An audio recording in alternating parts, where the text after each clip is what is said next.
And gents, we have a very special guest today. This is Stephen, and Stephen just finished the Vegan Slim and Sustain 12-week program a couple of weeks ago. Our heads, let's see if I can get the technology right, our heads are going to disappear for a second here as I flash Stephen's brilliant before and after photos on the screen for a second. Stephen was able to lose 14 pounds, in his words, develop healthy habits and begin to understand the triggers and the causes of his previous bad habits. So, without further ado, Stephen, thank you very much for your time, mate. Thank you for coming on. No problem. We'll get straight into it, as I said. So let's start with you telling us, if you wouldn't mind, a little bit about where you're at prior to Vegan Slim and Sustain. So the sort of things you were struggling with, the sort of weight range you were hovering between before signing up back in, I think it was October. So over to you. So I gained a bunch of weight during COVID. I gained 15-ish pounds. I wasn't where I wanted to be before COVID, but COVID hit. I gained all that weight, and I was around 183 hit my heaviest, which is obviously nowhere near where I wanted to be. And during that time, during COVID, I just got into bad habits. I was emotionally eating. I was snacking way too much. Just really bad habits. So eating a lot of junk food and snacks. You know, I mean, it's what most people who gain weight are doing. Like, it was to the point where I couldn't, like, when I kept trying to lose weight, it just wasn't happening. Yeah, I mean, I think first thing to say there is with the COVID thing, like, where do you think that came from in terms of how that affected your behavior? Was it the fact you were stuck in the house more? Did you have, if you don't mind my asking, friends and family members that were struggling with it and that stressed you out and then you were turning to food? What about that sort of 18-month to 2-year period do you think it sort of made the effects it had on your food choices? What specifically happened? So immediately I started working from home rather than going into the office. So I was going out less. At the same time, my wife started working from home. My stepkids stopped going to school. They were doing homeschooling or, remote schooling or whatever. So we're all stuck in the house. Which for a lot of people, I think was fun for like the first 3 days. It was quite novel. And then it's like, oh no, we're going to tear each other's heads off. Right. And I mean, there was none of that, thankfully, it was pretty awesome, actually, how we all handled it together as a family. But yeah, so it started out like that. And then, so many things were closed. So things we used to do for fun, we couldn't really do anymore. And then one of the only things that we could do was go to restaurants. So that became like, when restaurants reopened, we were so excited that we could all go out and do something as a family again. So we did that. And that kind of became a habit. We went out to eat way too often. How often? And, multiple times a week, 3 times a week, 4 times a week. Sometimes just my wife and I, sometimes the wife and the kids. So yeah. So what else? And to give people a little context, so, eating out, some emotional eating, obviously turning to foods that weren't quite so ideal from a health and weight loss perspective, and then eating too much of those, obviously. But to give people a little context as to where you're at with your vegan plant-based journey at that point, where were you? Oh, I've been vegan for 18 years. As of this past August. So I would say most of that time it was junk food, though. So when you were going out to eat, you were having, I dare say, the vegan burgers, the impossible, et cetera, I'm guessing. Yep. Yeah. Yep. Yeah. So you weren't going out to eat and having a healthy salad and a baked potato on the side. No. I was not going out to eat for that. Yeah, understood. Well, that wasn't the reason why you were going out. It was partly escapism, I guess, from being clustered in the home for all that time. Sure. And then also then snacking at home became a habit too, because I don't know, there wasn't a lot to do. I mean, I feel like it started out innocently, but then it became a habit, and it became like a deep habit. Sorry, yeah, it's amazing how the floodgates open, right? It could just be a couple of extra cashew nuts, and then all of a sudden you're adding 300, 400, 500 calories extra to your diet on top of your meals, just by because there's also a difference between snacking and grazing, I feel, right? A snack is still a slightly smaller version of a meal, but there's still a sort of a sit down and eat element to it, dynamic happening. Whereas grazing is you open the fridge, you munch a bit of this, you open a cupboard, you have a few pistachios, et cetera, et cetera. For you, was it snacking or grazing, would you say, or a mix? Both. Bit of both. Yeah. And so, like you said, it started small, but eventually it became something that was clearly leading to weight gain, obviously. Yep. Yeah. And because the other thing you said towards the start there was that you were in these sort of 18 months, 2 years prior to us meeting, you were actually actively trying to lose weight in phases of time, were you? Yes. Yeah. Yeah. And what was going wrong with those efforts? It's hard to say. Like, just bad habits. Like, the habits became so deep. I know one thing was just, which I didn't realize until I joined your program, is that I didn't have a program. I didn't have a specific plan. It was always just like, well, I need to start eating better, so I'm going to start eating better. And when I was younger, that generally worked. Like, for the most part, I could just, start making healthier decisions here and there, and that would add up. But as I'm getting older, it's not that easy anymore. But yeah, I never chose a program. Like, I never decided this is what I'm going to do, or this is how many pounds I'm going to lose in this amount of time, or anything like that. It was just always kind of willy-nilly. Right. So obviously it was a desire for you to lose weight. You cleaned up your diet a little bit, but it wasn't necessarily intentional, is maybe the word that springs to mind. Or, well, it was intentional, but you didn't necessarily have and I'm always going on about this. Any clients watching like yourself, you might get sick of me saying this word, but structure. Because people don't have that. People need a framework to actually guide their behavior by. People don't have a plan. I always say everyone wants to lose weight, but nobody actually has a plan of action. So excuse my notifications there in the background. So do you think that was it then? Is you were cleaning up your diet, but it wasn't necessarily intentional and well planned enough. You were kind of just winging it. And that meant that still some of those old behaviors like the snacking and grazing, they'd eventually happen because you didn't have sort of a dedicated, focused plan. Absolutely. Nor did I have any accountability. Like, my accountability was just me. And then, so that allowed me to have a bad day, which would turn into a bad weekend, a bad week. I'll start next week. And then that just went on for over a year. Fair enough. Understood. And then over that year, I am a believer that in life, you have these sort of tipping point moments or epiphanies or breakthroughs. And sometimes they come very gradually. It's not always that you wake up at 2 a.m. and you're suddenly, oh, I know what I need to do now. That's very cliched, I think. But I think there are tipping points, and there's the proverbial straw that breaks the camel's back. So for you, do you remember a point where you were like, no, I actually need to do something differently here. I need to get help? Yep, I do. So I got married to my wife in 2021.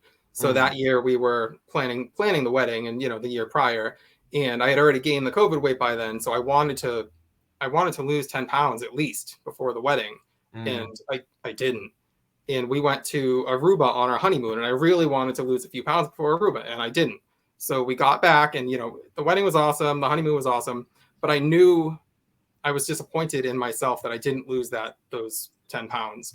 So almost immediately, my wife and I were both kind of like, we need to lose a few pounds. So we tried for a few months, and I was not successful.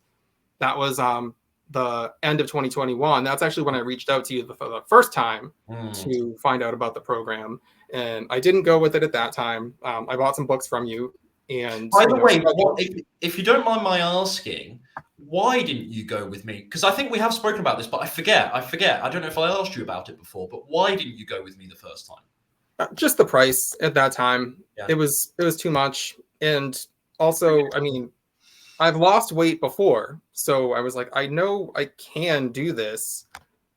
And like I said, I bought your books, and they were good, and the recipes were helpful, but I still didn't have a structure. I still didn't have accountability. And I just, this year flew by, and I still hadn't lost weight. And we hit our 1-year anniversary. And that's when I was like, I weigh the same as I did a year ago, when I was disappointed in myself. And that was the moment where I was like, okay, I'm going to do it. I need to do something now. That was like late. So you went all the way through 2021 with trying to clean things up and eating a bit healthier and searching out recipes online. You had my books. I'm sure you were looking at other people's stuff too. Nothing really. That was this. I'm sorry. That was 2022. Yeah. So I got your books at the beginning of 2022. Got it. And that's when I was supposedly really going to do it, but I didn't do it. And when we got married in, October 2nd. So once we hit the anniversary and I hadn't lost any weight, I was like, okay, it's time. I'm gonna. What was it about the anniversary? Was it the fact that a year prior you'd been to Aruba and that frustrated you, and you had like that sort of association with the time of year, I suppose? Yes. Yeah. Just because when we got back from Aruba, I committed to myself, sort of like I wanted to lose weight. Like I loved being in Aruba and I had a great honeymoon, but I would have had a better time if I had lost some weight. Like I wasn't happy with my body, and I'm on the beach, I'm in the pool, all this stuff. So, and then once I hit the anniversary, okay, now another year has gone by and I still haven't done this. I haven't made any, like I didn't make any progress. Like I weighed the same as I did the year before.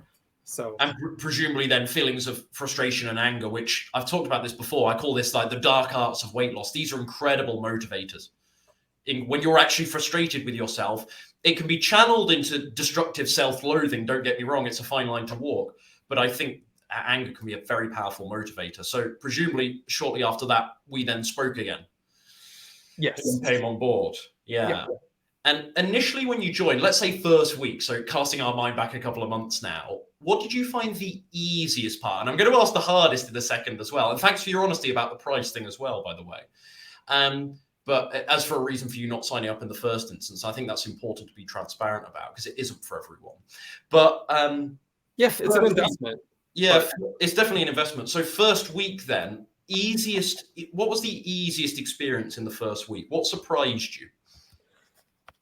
Honestly, I found everything easy the first week. Just it was a structure. Like it took all of the planning out of my hands. I didn't have to worry about it. I didn't have to wake up in the morning and say, I'm going to eat healthy today, but what am I going to eat? So, especially the first week, the way you have it structured, it's really like streamlined. So,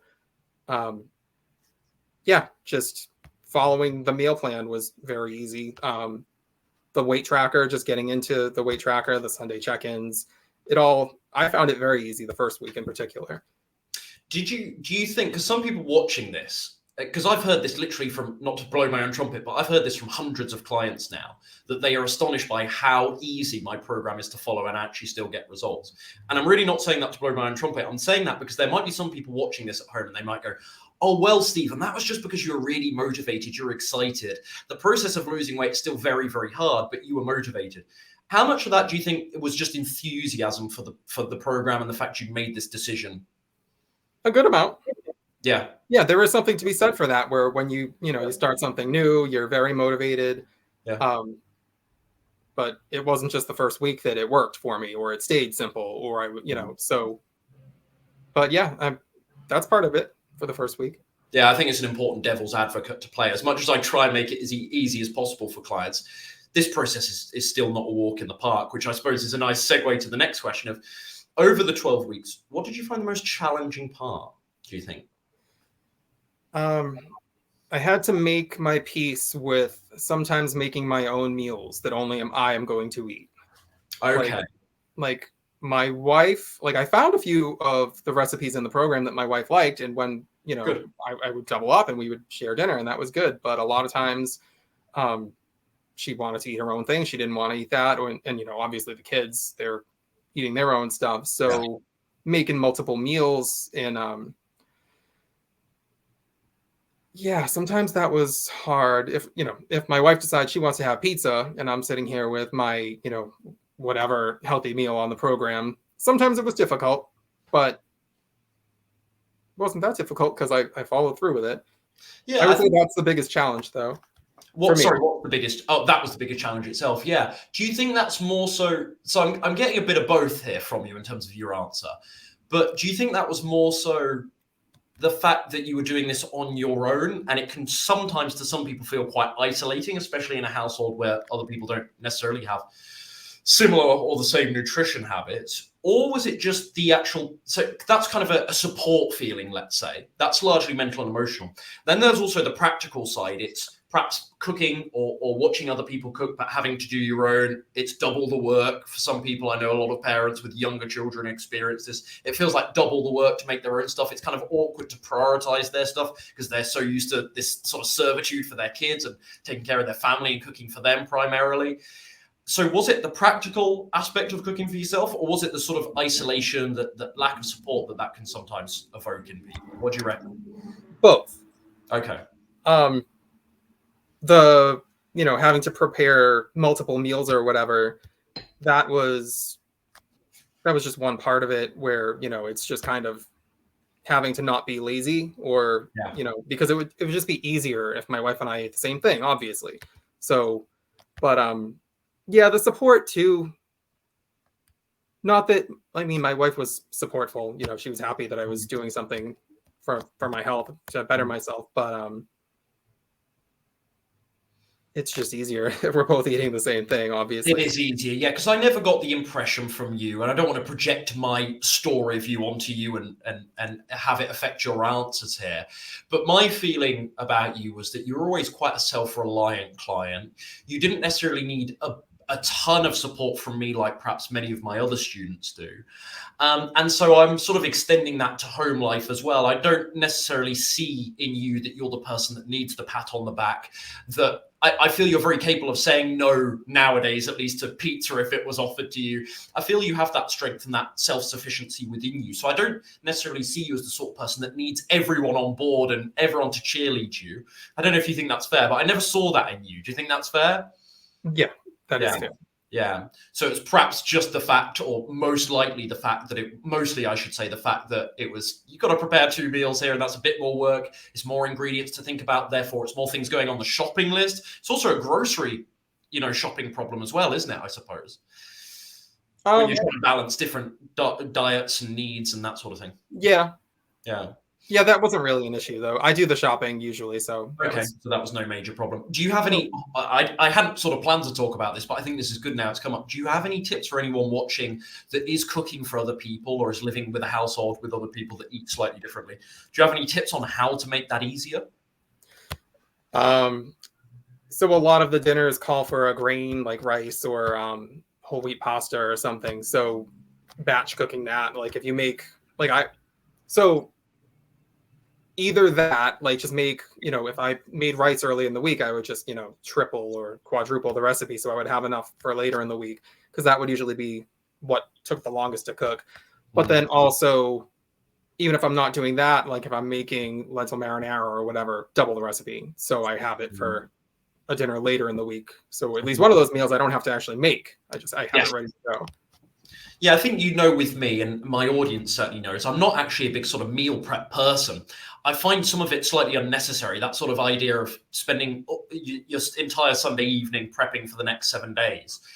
I get it, and I think for people it can be very, very useful, so I don't want to sound like I'm really dismissive of that, but I do think it's slightly OTT. I think it's slightly over the top, and I think if you just do a little bit of batch cooking, or at least batch cooking like you suggest of certain ingredients, I think that's all the prep you realistically need, unless you are a ridiculously busy person, of course. So it sounds like that would be your advice to anyone at home in a similar position, is batch cook what you can batch cook. And also, I suppose I would add to that, as you have sort of alluded to this, make sure your meals are simple anyway. If you're doing all this elaborate stuff, of course you're not going to be able to manage your stuff and then cooking or eating with other people. Of course not. Right, absolutely. And then also just having, just a few meals every week. Once you start, you get a routine, you don't have to look at the recipe anymore. You just, you know how to make it. So what might have taken 10 minutes to make is only taken 5 minutes to make. Did you ever have that battle with, because the point you're making there is actually because this is slightly ironic to people, but when you limit your options, it's actually in a strange way more freeing because it's less stressful. It's like, well, I know what I have to eat and there's only a couple of meals. And that isn't to say you can't change things up when you get stale. As you know, I let all my clients have 5 different options for every meal. And anytime they want more options, they just have to say the word, as you know. But for the first week, what you referred to earlier, for anyone wondering what you meant by that is for the first week, you only have to pick 2 options for every meal and you've got to stick to those 2. Really simplifying things only for the first week before you open it up to the full 5 options. Did you have any battle with that ever? Did at any point, I don't remember you saying so, but did you at any point think, oh, this is limited, this is not enough variety? For the first week in particular? Actually for the entire 12, but yeah, I think starting with the first week. So no, the first week I thought was fine. Actually, I liked it. I liked limiting it. It really it got me into new habits immediately, and it made it simple. I guess maybe by like the weekend of that first week, I may have been sick of, the 2 dinners or whatever, but it wasn't a big deal. And then the next week when it was opened up to the 5, it was like, great, this is more than enough that I need. Yes, there were points where I did reach out to you where I was like, yeah, I need a few more dinners. This is getting a little stale, and you provided them quickly. And then, I didn't need a ton. So if I had 5 and I got sick of those, you give me 2 more, that lasts me 2 more weeks, 3 more weeks at least, where I feel I have, fresh options. When you learned that lesson about simplicity then and the value of sometimes limiting your options, do you now look back, as you've learned that lesson, do you now look back at what you were doing prior, and do you now think, oh, I was being too elaborate, I was being too complex, I was sort of putting variety on a bit of a pedestal, or have you always understood the value of simplicity? There's no right or wrong answer here, obviously. I've always understood it, but I didn't always follow it. Right, okay. Like, I definitely, I got sucked into the, I don't know, just trying to find recipes. Part of it is just trying to find stuff that I like and my wife like, so we can share dinner. But also, I'm always looking at recipes, trying to find something new, something good to rotate in. But some of the things are really difficult. Like, if it's going to take me a full hour to make, that's not sustainable. I'm probably not going to do it. No, not for very long anyway. It can be exciting at first and you get to try this new amazing dish, but after a while, are you really going to stick to that? Do you think people value, and I didn't mean for this to go in this direction, but I think it's a really good conversation and hopefully interesting for people at home, but do you think people are prioritizing taste over practicality too much sometimes? Absolutely. Yeah. Yeah, that's one thing I said to myself, and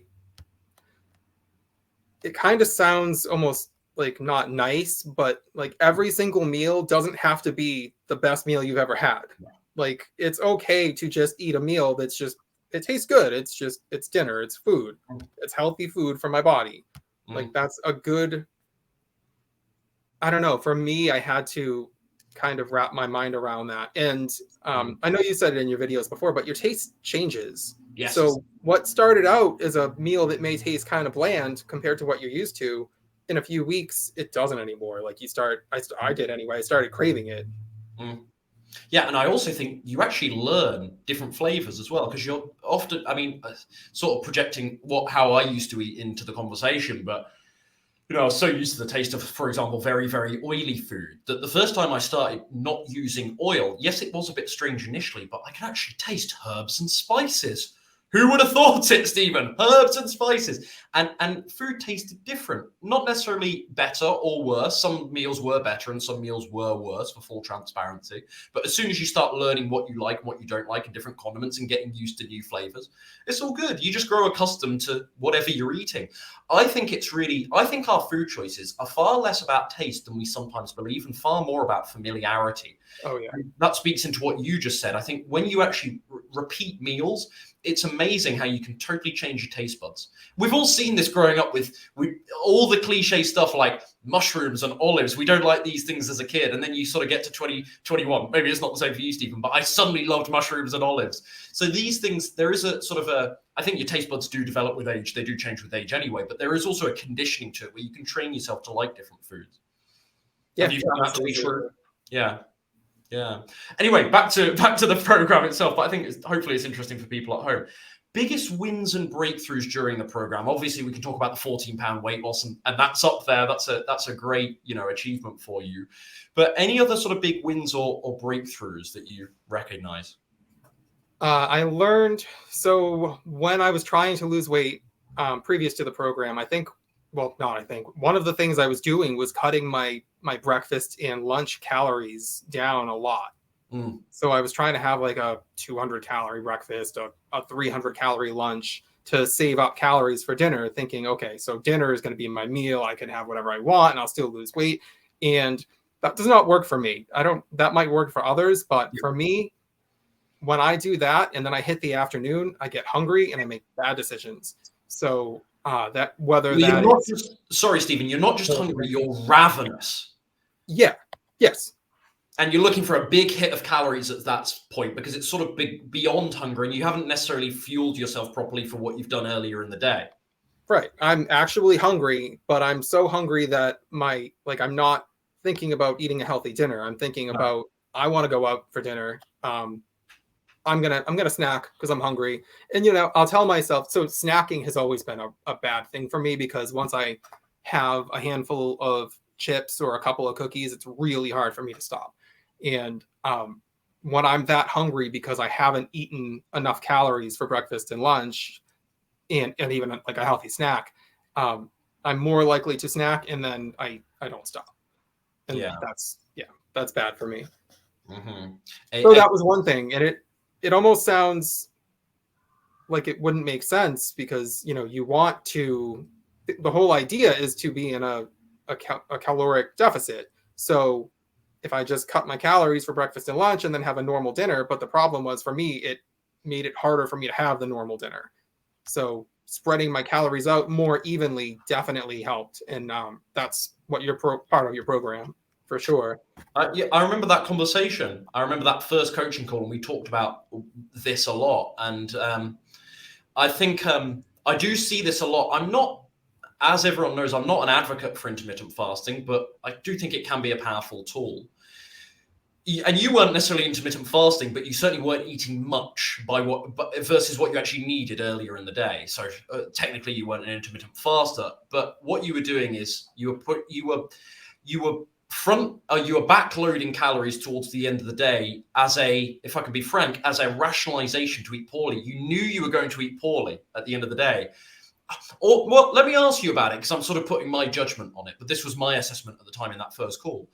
Do you think, how much of it was you were unknowingly undereating earlier in the day, and then I pointed out to you and we could correct it, versus you were consciously undereating because you knew what you really wanted at night was going to be a big hit of calories, so you were almost playing this compensation game? I think it was both. Okay. I mean, there was a time where I didn't even eat breakfast at all. Like, right. I worked early, so I wouldn't even eat breakfast. And, that was fine for a while. But when I got into like a more 9-to-5 schedule and I did start eating breakfast, I feel it was definitely both, because part of me was like, I don't need that many calories for breakfast. But then also when I would hit dinner time, it would be like, well, I have, according to MyFitnessPal, I have 1,000 calories. This is awesome. So, but yeah, like I said, that led me to. So sometimes you could argue that it was perhaps sometimes consciously or subconsciously planned, and sometimes it just happened because you got used to eating few calories earlier in the day. I think over years and years, by the sounds of it. Yeah. Yep. Absolutely. And then I come in with this strange, well, not strange, but it's a very conventional sort of 3 meal and 1 snack structure. But I use the word strange because it's strange sounding to you to eat like that all of a sudden.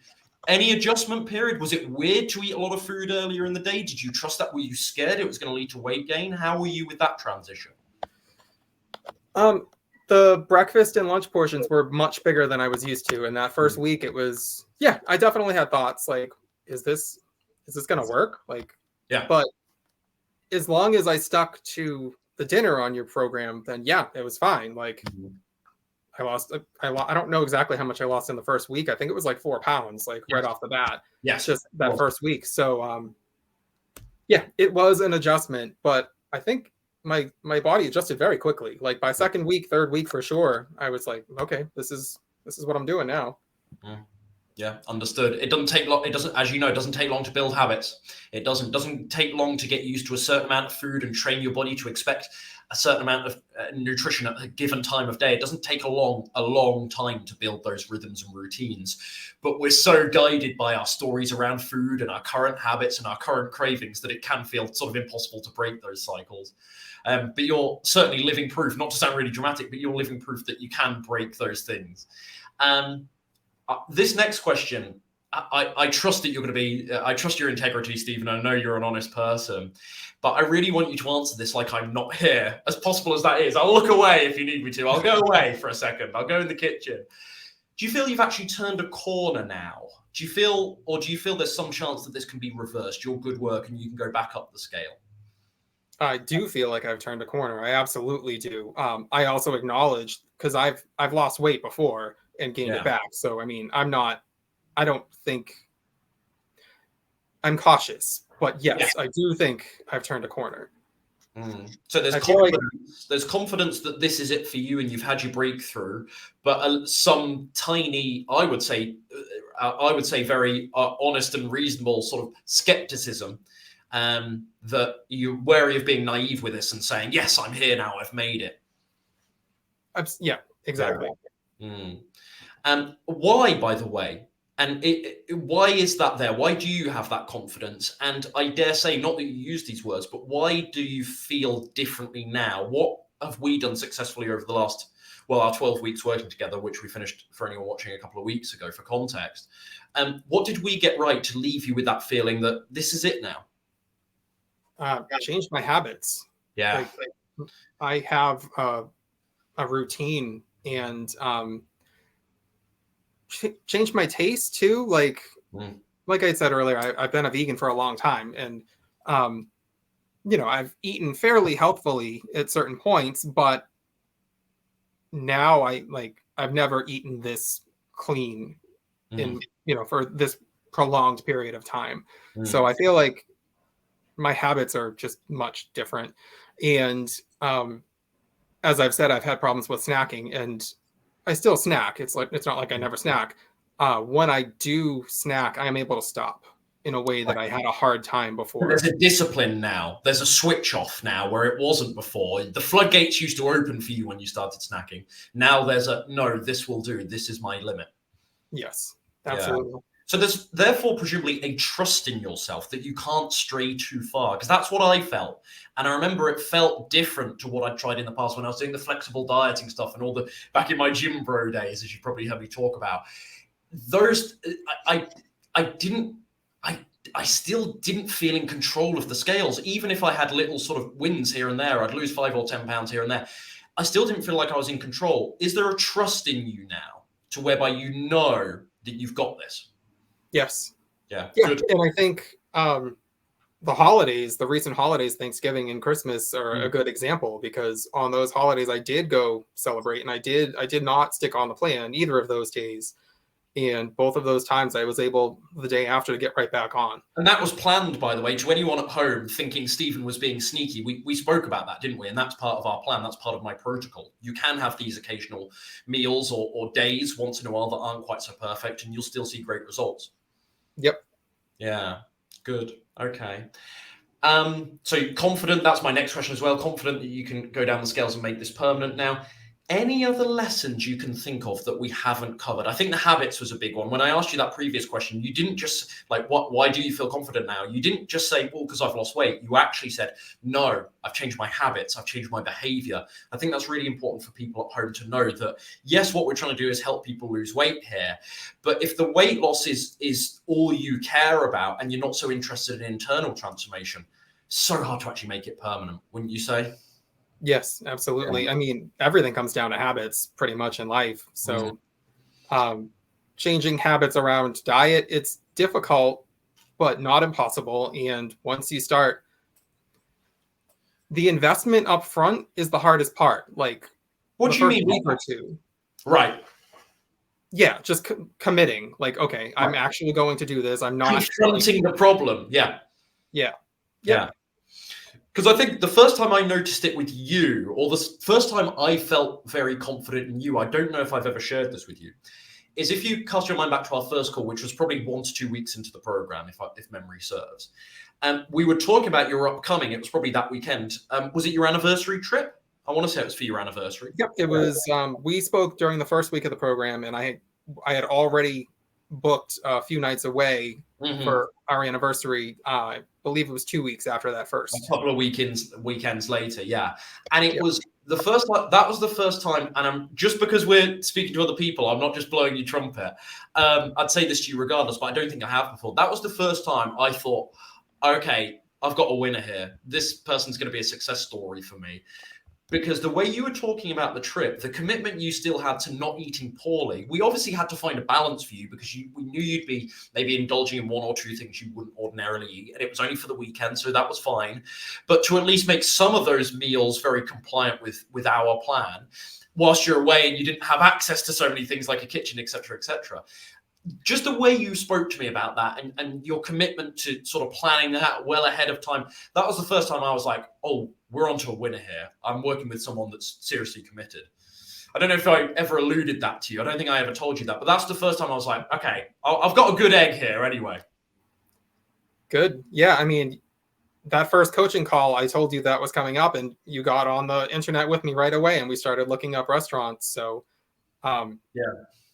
planning ahead was huge there. And I was nervous myself, just because it was, the third week of the program that I was definitely going to take a few days off. And I didn't really want to do that. It was already booked.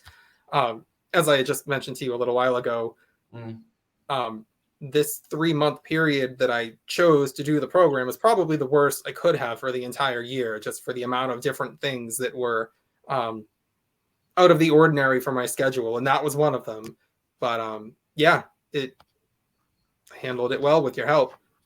I said this to someone recently. Look, if you can handle going through Vegan, Slim and Sustain at this time of year, with Halloween, Thanksgiving for many of my clients, Christmas, when can't you do it? Vacations, like we're saying, little trips away, when can't you do it, is what I would say to that. So, props to you, as we spoke about before we went live, for jumping on board at the time of year that you did. But I think that's another big lesson, planning ahead. And another big lesson as well is a couple of meals here and there, a couple of days off plan. It will not ruin your progress in the way that some people think. However, where most people go wrong is it opens the floodgates. I know I've said that a few times, but it's the slippery slope that ensues. And I think once you learn how to manage your behavior and trust yourself and start developing some good habits, what you realize, and hopefully you've realized this in the second half of the program more so, Stephen, is you can have, with Christmas and whatnot, is you can have the occasional meal. And so long as you can get yourself back on track, it doesn't affect the scales as much as you think. Yeah, I definitely, I was very compliant to the program, I would say, but there, as we had coaching calls, you and I, where I had wobbles. Yeah. And,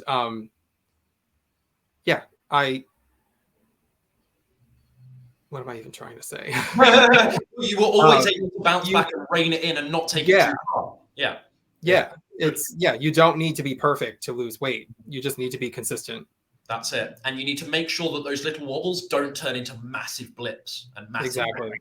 Yeah. That's what I was trying to say. That's why I'm here, mate, to guide you. I think that's probably it, but any other lessons from your 12 weeks that we haven't covered yet? Any other insights for folks at home? No, I think that's all I got. No. Well, I'll say well done to you, mate, because you did smash it, and we're really happy with the weight loss. But more so than that, and I think I probably alluded this to you in our final conversation a couple of weeks ago, more so than the weight loss, I'm happy with the attitude and the mindset you have now, and the confidence that I feel. It's never a done deal, as you say. You're skeptical. I'm always doubtful about even my top clients leaving the program. I'm always a little bit doubtful because you don't know what might happen. And you remember that you've only been working with them for 12 or 24 weeks, which 24 weeks seems like a long time, but it's still a blip in your lifespan, isn't it? Still not a huge amount of time to undo everything that came prior. But, even with my top clients, I'm still a little bit hesitant to sort of say, yes, they've got it. They've got this in control. They're going to keep flying down the scales. But seriously, with you, I do feel like the thing I'm most happy about with you is the attitude, the mindset, the habitual change, aside from the weight loss. So well done for that, my friend. Thank you. You're welcome. To anyone at home who is interested in learning more about the Vegan, Slim and Sustain program, you can simply go to veganslimandsustain.com. I appreciate that's a bit of a mouthful, veganslimandsustain.com, or click the link below. Thanks everyone at home for watching, and thank you very much, Stephen, most crucially, for your time today. Thanks, mate. Thank you. Bye-bye.